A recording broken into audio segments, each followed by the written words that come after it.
Hello, I'm Jeffrey G. O'Brien, and welcome to the second event of the Holloway Spring Poetry Readings. We're really happy to have Alan Felsenthal here from New York, reading with our own Mary Wilson. Come back next week, same time, for Tango Eisen Martin, and then we'll take a long hiatus, and then on April 24th, Brenda Hillman will be reading from her new book as well. We have a new windscreen on our microphone. I'm really proud of it. It's not plosive when I say peas. Okay, good. All right.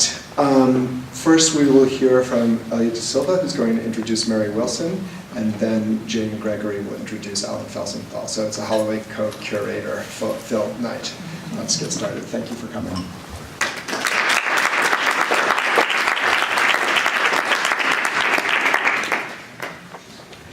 Can you hear me? Yes? Okay. Mary Wilson's poetry has appeared in Gobbet, Everyday Genius, Coconut, Anomalous, and Macaroni Necklace.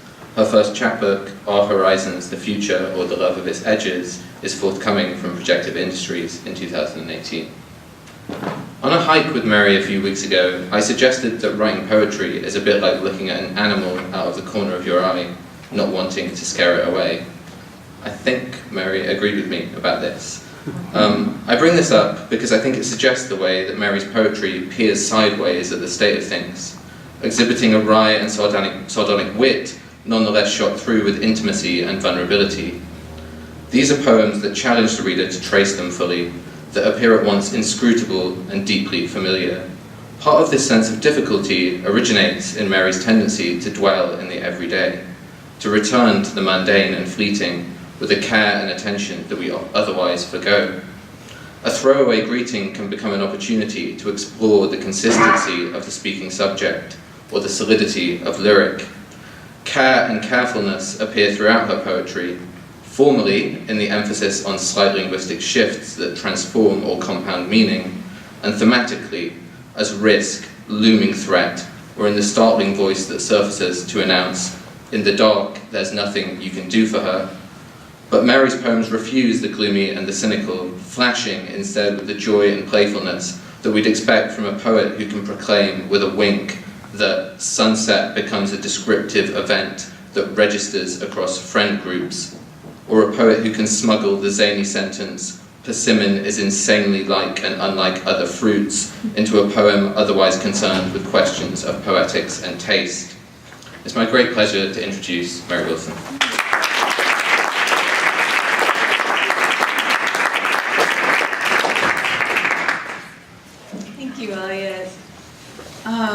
And thank you as well to Jeffrey and Jane and to Alan for being here tonight. Look forward to hearing you read. Can everyone hear me? Okay, great. So I'm just going to read one short poem and then a somewhat longer poem and then another short poem, so it'll be symmetrical. The first poem is called Identical Mask. Once I pierced a dart with another dart, both on the thinnest point of one. It was a lot like my life. The visual was satisfying if we're not keeping score. Costa Rica was the wrong decision as travel, and what does that mean? The sky was clear of what we'd conjure, a terror and then sprint. It was meant to feel like bursting through invisible borders, but we also invented them. And here I am facing the camera, holding up the daily news to verify the day. If only there were a weather section. Her migraine is already on the other side of the world, and in the dark, there's nothing more you can do for her. Hello, it's cloudy, I'm still here. A project would require some consistency of being unless I've confused the available with its excess. I'm always doing that. And this is called Banished.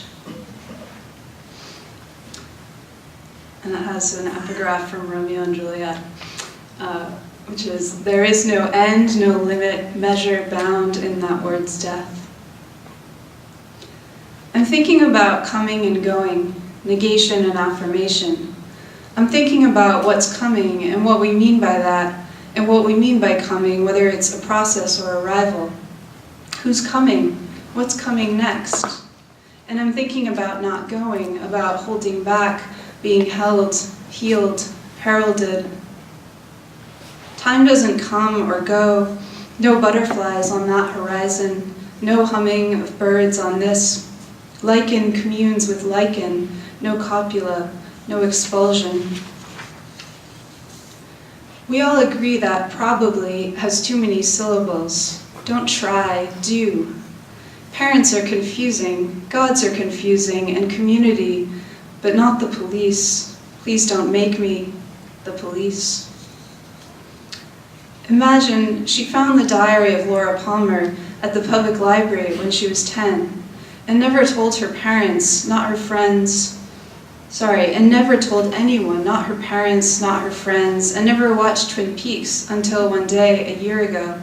She's 36, and basically freaked out, and she thinks the book was formative, a strata in the dirt that was her sexual development. Imagine it wasn't even a real diary. David Lynch's daughter wrote as Laura, speaking of fathers. Me, I could never pull off the feminine, abject. Negation doesn't trump activity, or does it?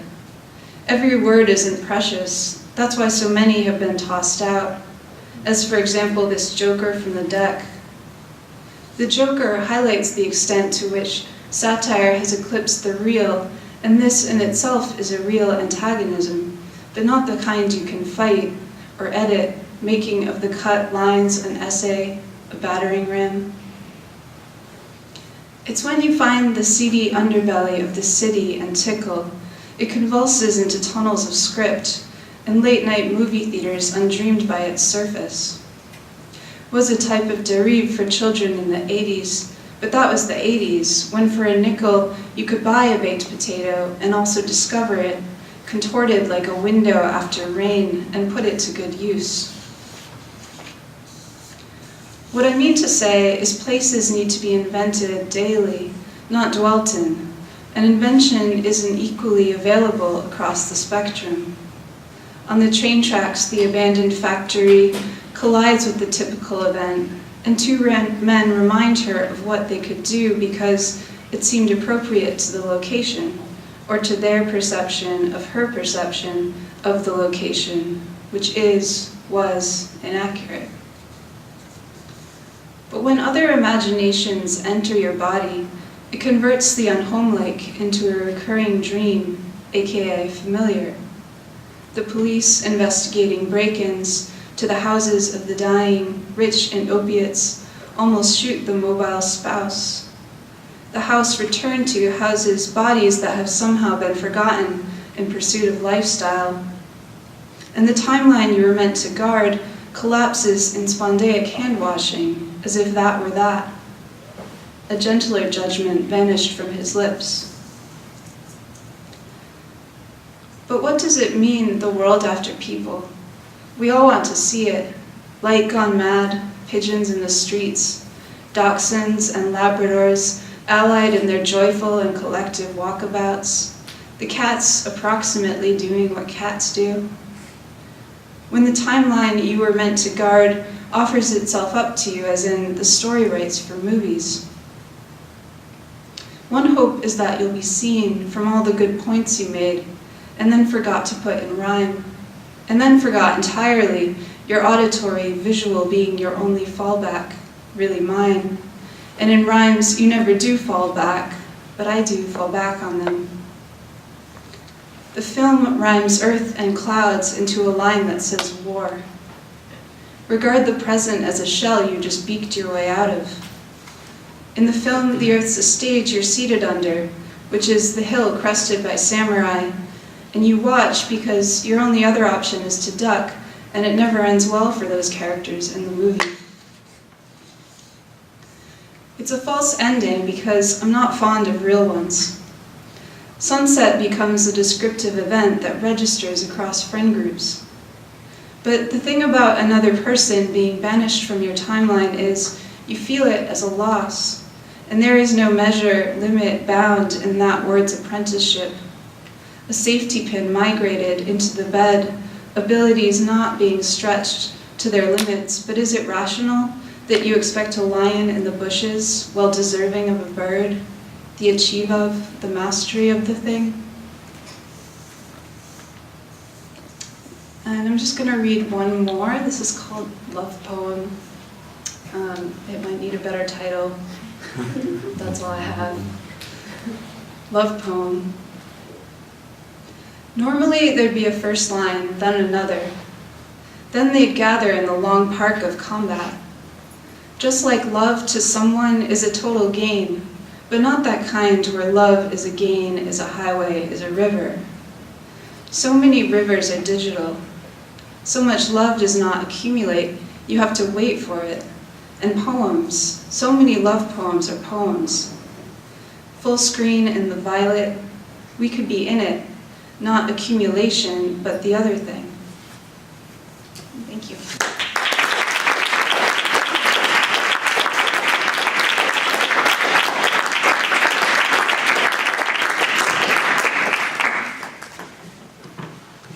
Thank you, Mary. I forgot to write the part of the introduction where I tell you Alan Felsenthal's little bio, so I'm just going to read the one from this book. I hope that's okay. Alan Felsenthal runs a small press called Song Cave with Ben Estes. They co-edited A Dark Dream Box of Another Kind, the poems of Alfred Starr Hamilton. Lowly is his first collection of poems. He lives in New York. On their 1979 album, Fear of Music, the Talking Heads have a song called Heaven.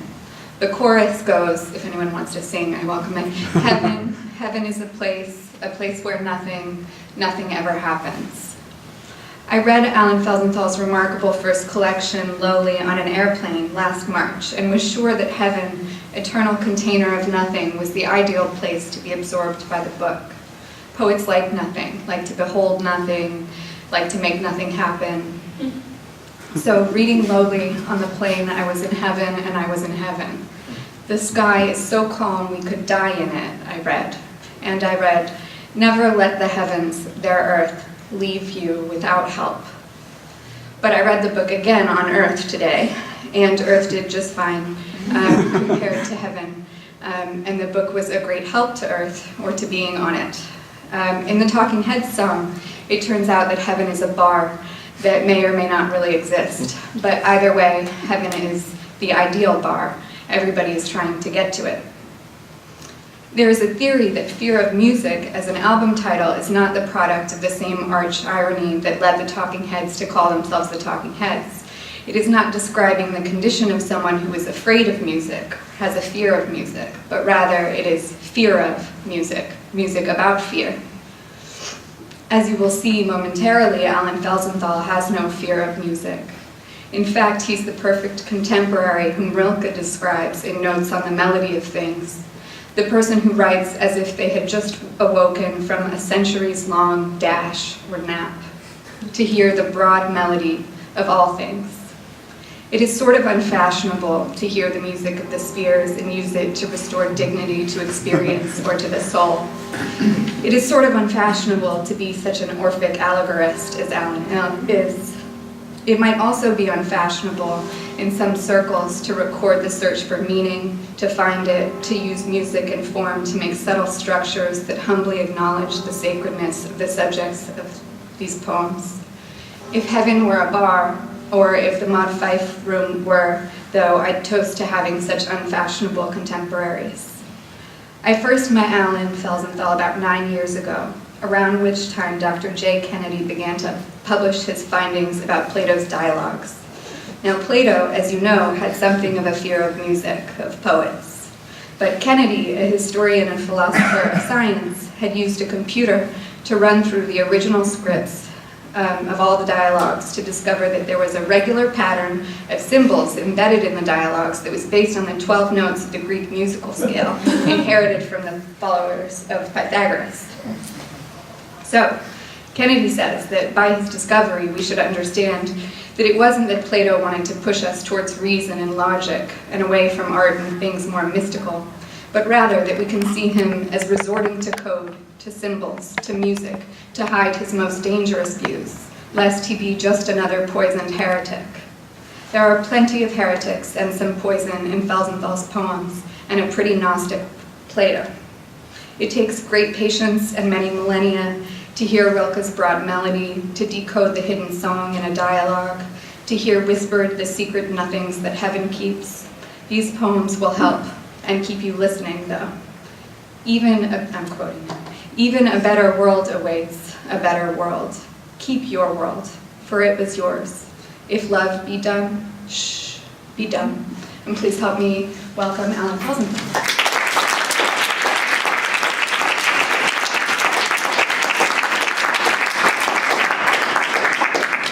Thank you, Jane. Jane knows that I accept unfashionable as a high compliment. And I think now you need to read the book in a cave, now that you've read it in the sky and on earth. And those caves in Arkansas that we talked about. Thank you, Jane. Thank you, Jeffrey. And thank you, Mary. I, too, think probably has too many syllables in it, but my niece says probably. So she figured it out. I'm not going to put this here.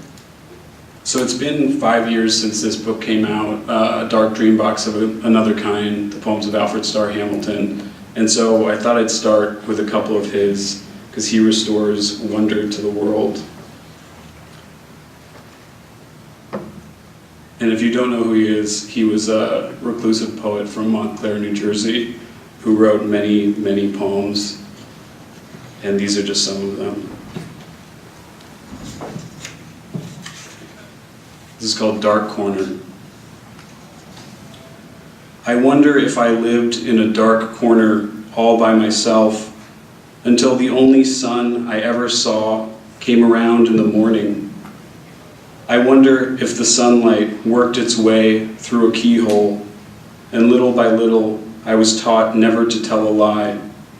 I wonder of how the light of day exerted itself in my presence. This is called Xerxes. It was also Xerxes the other night.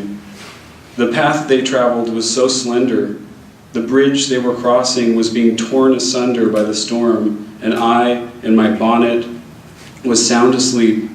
And the bully whip of the winds and the storm lashed the troops of Xerxes, and Xerxes in his rage ordered the river itself to be lashed back, and the river responded, and the storm abated, and all was calm as ever, and the engineers returned to their work. And this last one is one of my favorites, called Cinderella. Cinderella, were you ever a little reindeer out in the clear? Not too tiny a reindeer, but a little reindeer, and the way was clear. Were you ever a little reindeer out in the rain? Not a big rain, but a little rain, and the way was clear. And you had your umbrella with you, not too big an umbrella, but a little umbrella, and your name was Cinderella. Wonderfully, you were invited to a ceremony, not too big a ball, but a little ball, and you had your umbrella with you. He's magical. I'm going to set this timer so I don't go too long. I'm going to read some poems from Lowly and then some new poems. I'm going to mix them up. This is called Two Martyrs. Two martyrs stalked the earth, almsgiving equally, so neither knew the other was capable of competition, until the first martyr sacrificed his life before the township by jumping into a fire pit. Some said the second martyr, inspired by his friend's decision, faced the pit and lit himself on fire. After the first martyr saw this act, he was immediately resurrected, only to end his life once more by lighting his body on fire, then jumping from the tower. The town gasped as suddenly the second martyr reappeared, afire and shaking the tower until its shattered stones covered him. This cycle of sacrifice went on so long, the two turned into an attraction for travelers. Soon they were no longer considered martyrs, but brothers whose punishment for misusing fire was to continue misusing it.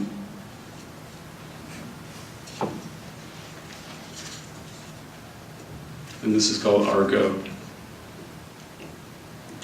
a hull made to touch the Arctic shoulder of the vacant sea, and she is a ship who speaks words learnt from water. The half of her you can see is the present tense. There goes those popping peas. Her wake is words. Above, the gods have confidence in what she says. Years are the stars' sentence aimed at your sail, their incomplete sentence, your half-made life. 26 stars line the ship, each star lifts its own weight like the letter I. A little timber holds you up too, speaks when you're not listening. At times your timber is light, the stern illuminated. Other times, the overlong circle of the sea points with its mist upward, a rain nestling in the eye of passing night, to an unchanging station that blinks like a house at your terror. It was a good deed, your birth, and a reward is coming. Not today, not tomorrow, soon. The laughing winter, your hair expires, a film distorts warm faces you know you'll soon forget. Even water will forget your skin. The sun warts your ears' tips, your lips too chapped to pray. You who harbored a bowl of guilt. The bowl will be appalled to learn your sentence, spoken by milk in the heavens. Rewards of human life are wind without a coat, limbs torn apart by neighbors, and sometimes you're the thief. The body in the well or resting at the foot of an oak tree. The half you cannot see or hear was stolen. You arrived on a ship, only one exists. She spoke to you, to your grandparents, but it was cold for everyone, and so they slept. This is a newer one called, I don't have that much banter. I just go with the poems. If I can think of something clever, I'll say it, but this is called Home is Where the Garage Is. A candle lives longer unlit, sits dry cradle until meeting its hand, and then the window houses gold rings inside its reflection of burning for nearly 9 hours. The average butterfly is found nearby, a sweet glass or bouquet, and dies within a week. The mourning cloak lives almost 9 months more. Grass, sunlit, loses green, dries. Drought interprets itself, the empty garden. How is it we get to live longer than a sphinx moth? Something called a sphinx shouldn't die by candle. We have so much to be sorry for.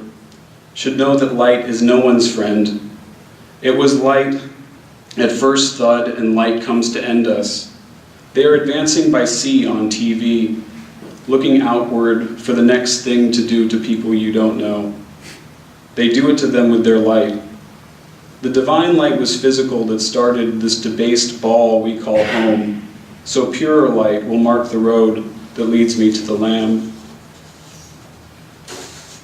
This is another new one called Sound Like the Person You Are. Let me take this. Sound like the person you are.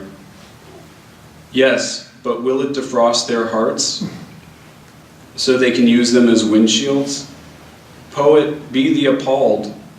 Heroes with expiration dates make fraudulence visible, but there still are heroes? Not loosen, but melt. Soul death is proven non-fatal. Ugh.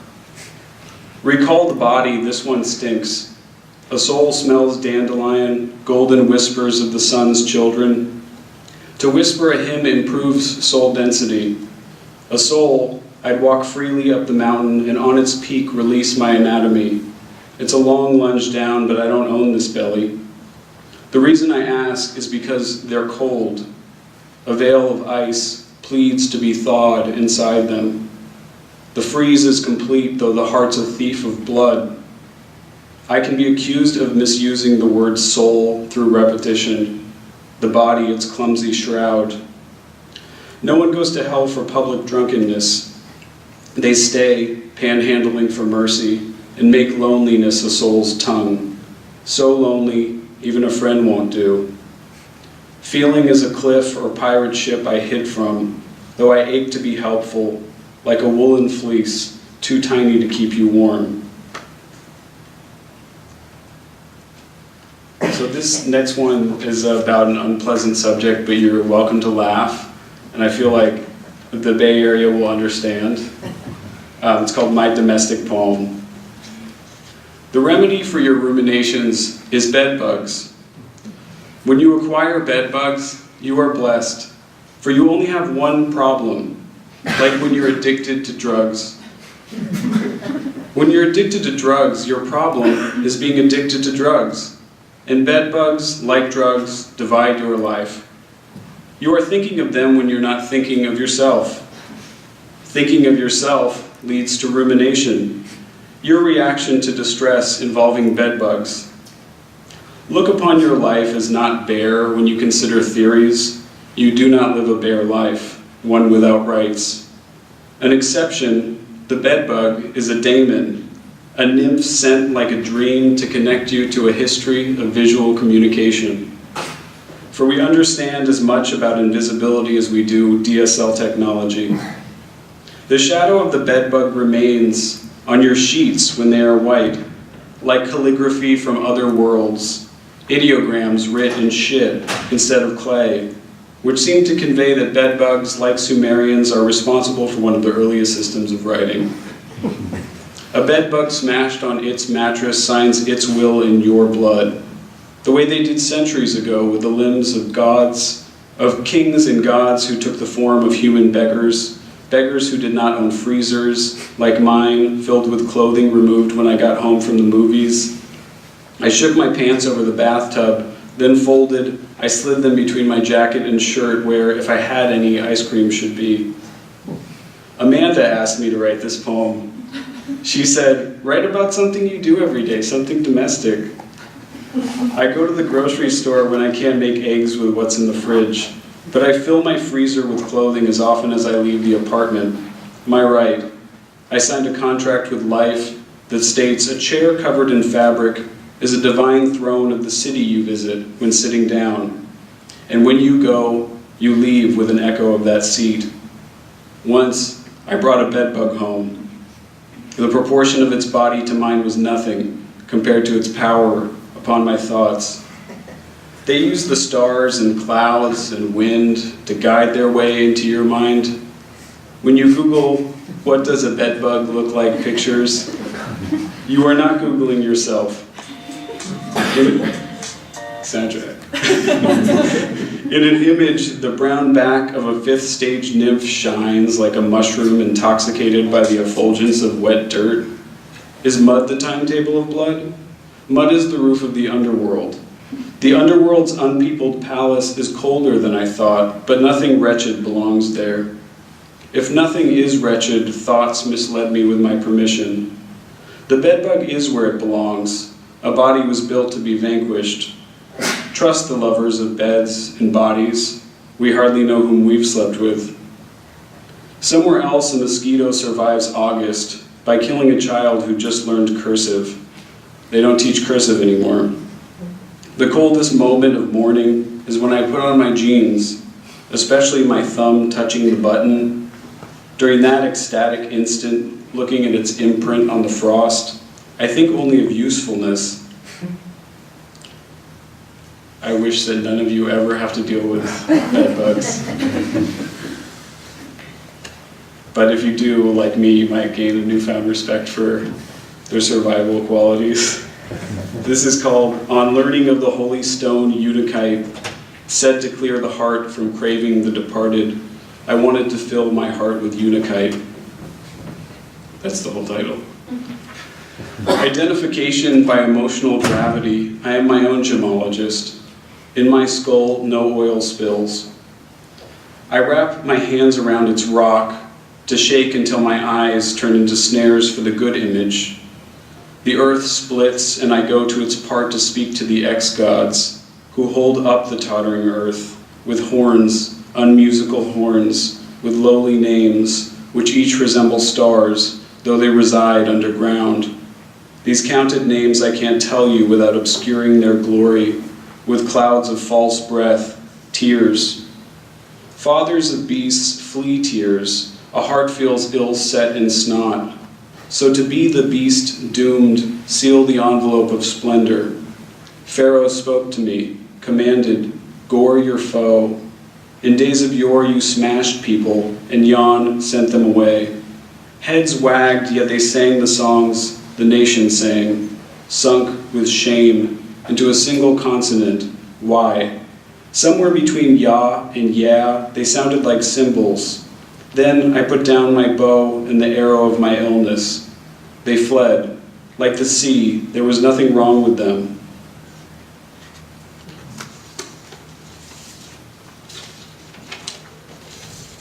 This is called The Borderland of Vision.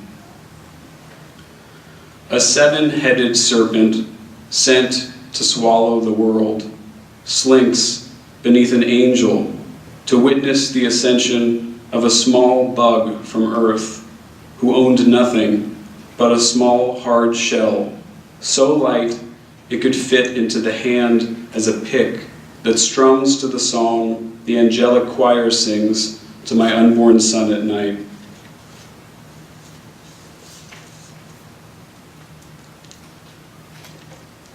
This is called Miraculous. A god invented miracles to see itself in you, to heal the ills caused by its vacation. A miracle is not common, but suffering is what connects you to animals of this world. Time to intervene more often with your paltry spirit kneeling in time. No part of you is pitiful, though you may be worthy of pity, purged through drama. The drama of being happens between prayers, and so we pray to give our souls rest. Let the miracles be, for they are, whether you see them or not, coming toward you.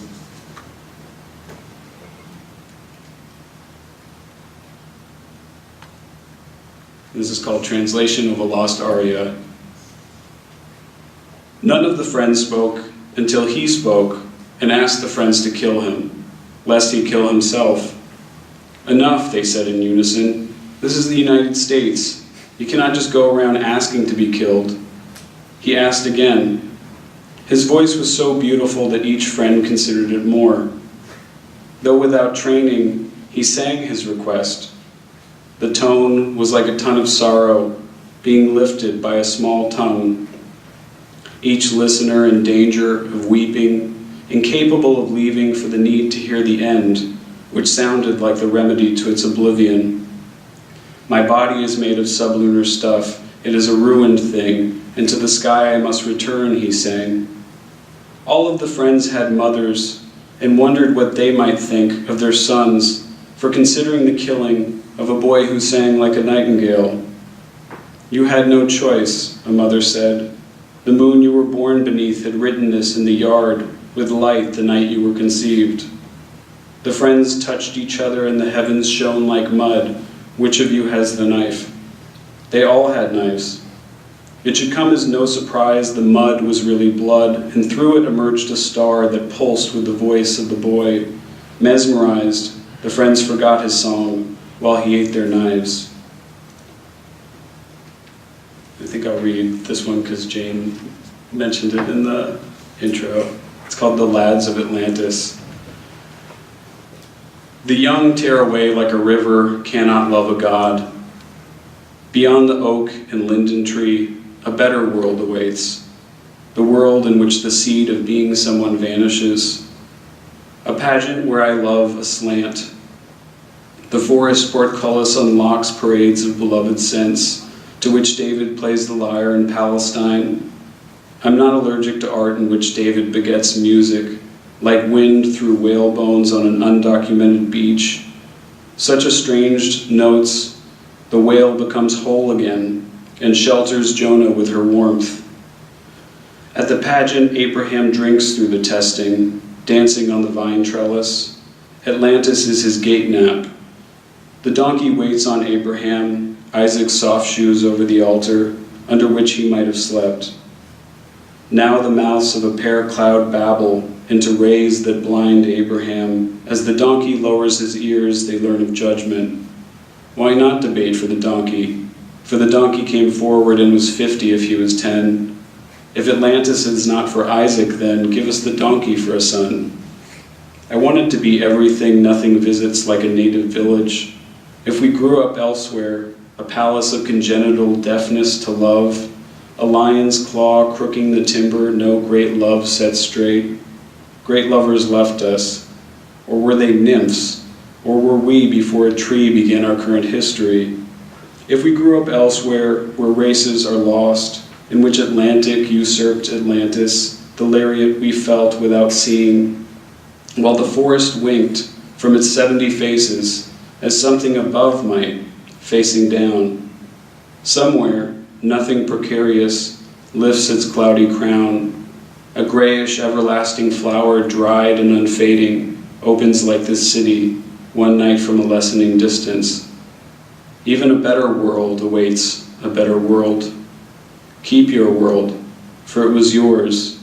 If love be dumb, shh, be dumb.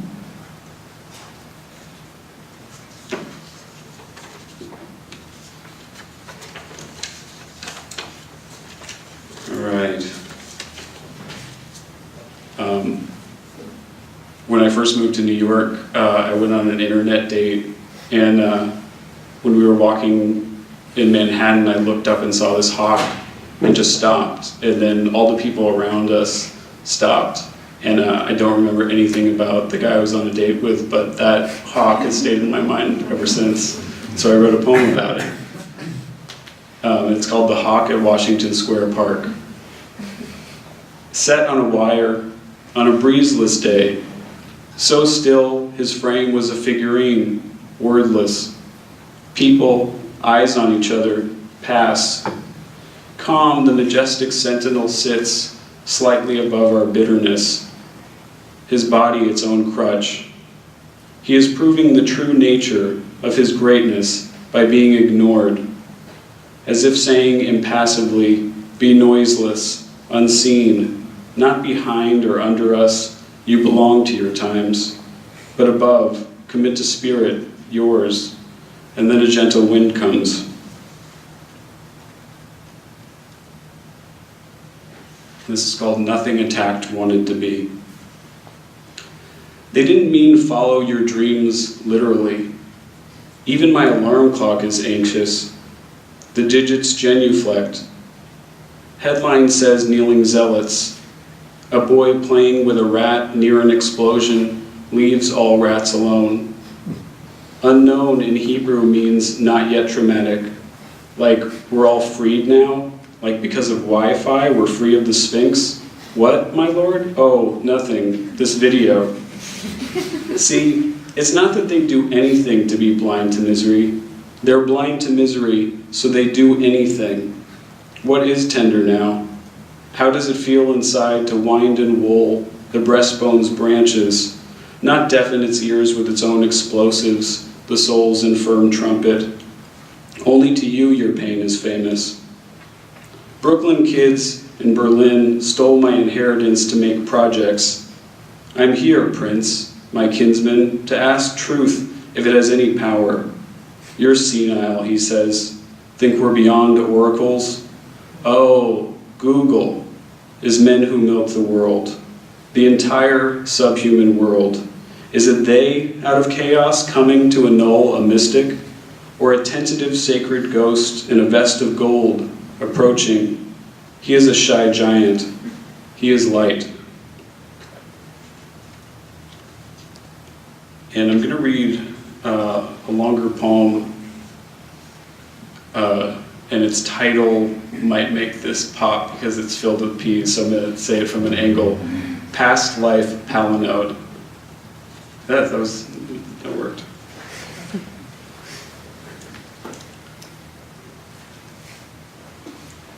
A field theory sings its song in the solid sphere of an astrolabe, in the ancient tooth fished from an inlet, in my great-grandfather's Islamic proto-clock, with the dials of the sun and moon. When I remembered the sun was born, I forgot the name of an old woman I used to visit on Sundays. My memories are unrelenting, not rational, but I grew up in a cult of personalization. An all-embracing sea is reluctant to give up the dead, centuries of wayward ships and mothers lost in transit. I suppose all the tabletop paintings of Jerusalem are underwater, where there is no night but eternal night. I wander a masculine form for the half-feminine Lord who knows no last judgment. It's a double lion, a snake circling itself, a new sun setting on the God who eats his children. Harriet was her name. I was too afraid to call the hospice when I moved. Matter danced with glory, and inside my claw I held some precious sand. A snake sees the world in hourglasses on the way to a sacrificial meal for two. If Oceanos ever ate dinner, he ate the snake souls after slaying his friend, the bull. I'm not expecting to become the gatekeeper of these mysteries. I only want time to read, to feel a story well, stare at my beloved, and make of all my discomfort a household shrine. A water clock, too, has moods of love. The hands of little girls pour water from above. The music of time is measured in combustible powder during a long shower with a man you come to love. The burning of it might be a model of creation, and like regret, irreversible. I only want to know enough of the zodiac to stay away from Berlin. The surface of a primordial ocean, hard and pitiless, bubbles with the aeonic life of a god. The son of a sun god, was his shadow gold? Became identical to his father. They held the thigh of a slain bull over their heads until a sun disk, it rose a bone to the horizon. This was high summer in Leo. Blood dried as it dripped the moment I figured out the sun gives gifts that include illness. I was placed as a gnomon in the field and stood until I finally felt. I desired to cry for the right reasons. To concentrate, I tried Saturn, the slowest visible planet, rules the boundaries, the god of the sick, crippled, and creative, basically the lives of saints. I never knew much about her life before I visited, and now we have a chemistry of symbols. As ghosts do, she asks, "Who are you?" When she asks, I am a stranger who edits the rhymed dirty jokes of the Middle Ages for my imagined little sister. If it ends, our own time, in general cataclysm, if the rain on the right strives to be the sun, if no brazen serpent on a rod ever hisses again, well, I want it to be more than a breathing clock, not the tones of eternity, the small dance of a worm whose moves hollow out a hazelnut. So my steps form dreams for the children I won't have to give to each other. My wife swings on the arc of a cycloid, and my husband, after playing Skittles on a fairy hill of giants, comes home an old man. It's night. The trenches are filled with mysterious freezes of light. I thought I had been here already in my emotion time diagram, in my field work, in the letters I wrote and carried through the circular river of the underworld, with my suave mind awaking to life's errors, a garbled painting, a painting in which what is whispered is garbled, is the providence of irreversible existence. Time's triads touch the soul as the thread of life caught our ankles. I ran away. Hurts less to speak in living images, to look at the Sphinx and think of the sun strangling the sky, to leave the royal tomb unguarded for an hour, to tinge gold coins with river. Like Hesiod said, the hours are gods, more here than the kingdom of dwarfs, the hours, barbers of Amaryllis and Queen Anne's lace, flowers from an Alice Notley poem. I was working for poetry when I first noticed only ordinary time is perishable.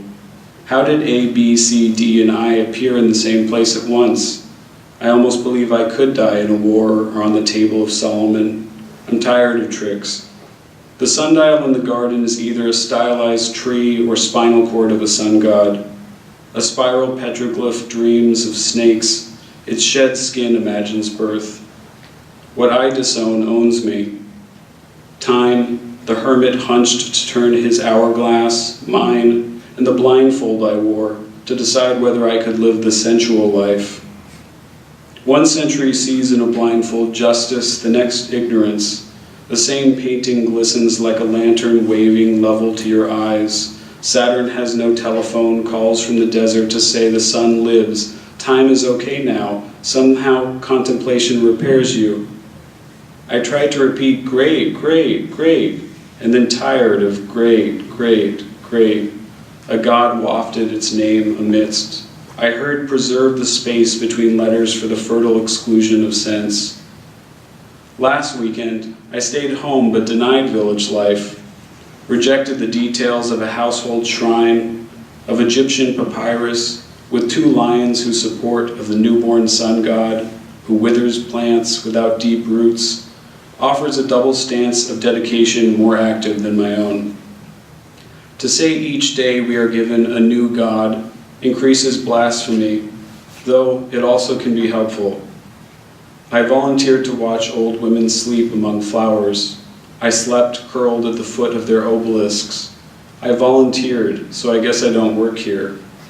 Jean Le Godard said the money, meaning the time, meaning having the money and being able to spend it according to one's rhythm and one's pleasure. To languish unhumiliated, a victory.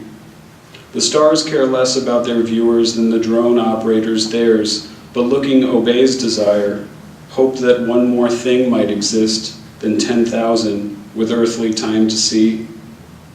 The garbled voice of the animal from the painting tells of divine time, like a pearl beginning in the dragon's mouth, drowned on its way to America. Time was born in time, for time exists if America is not the soul wherein a god is born. At the U.S. Postal Service, I saw the forms of time give rise to human venom, in flux like the flow of grains. A man yelling at a woman about his insights into labor. He said, "We all work for the city," as though the city were a lotus or water lily giving God's life, an umbel for order. I had a thought from China in which upon uniting 2 opposite desires, an extratemporal Godhead blowing salt into a void births the stillness in which everything happens in one single synchronous time to be recorded years from now on the badge of an emperor's surcoat. I dipped my finger in the sticks, and spoiler alert, I don't understand love. If matter explodes to no heat death,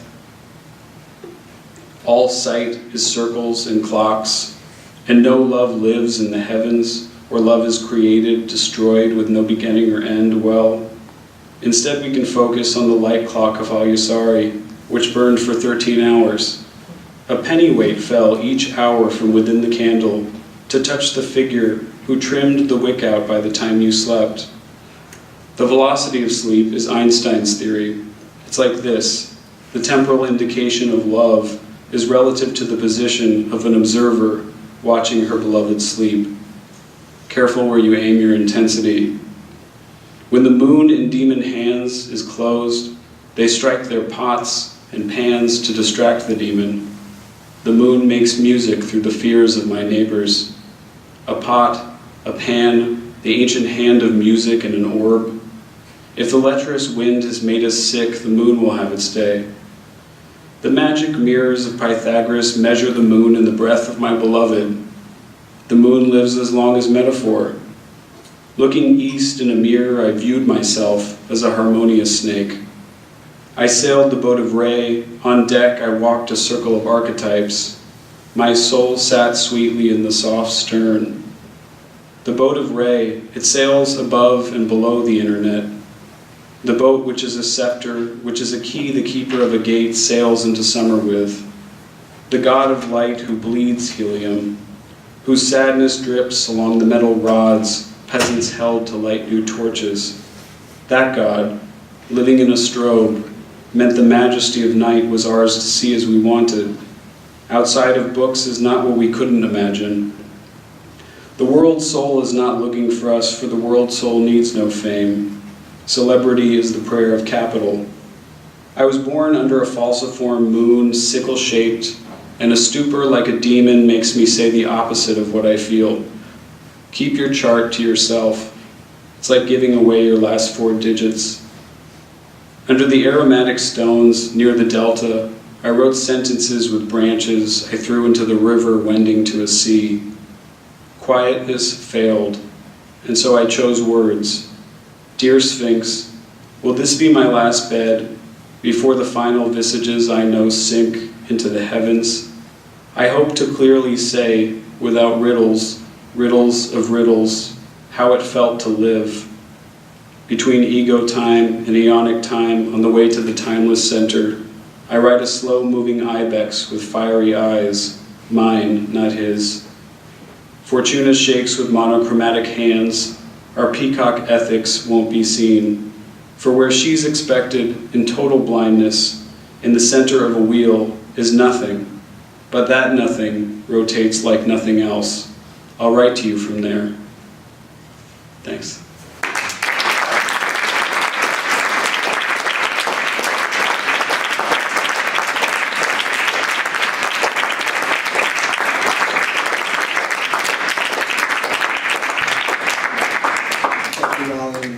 Come back in a week for Tango and Martin. Courtesy of Mo's books, we have copies of Alan's Lowly for sale. Please peruse no, purchase one, and demand that Alan sign it in excellent cursive. Thank you for coming.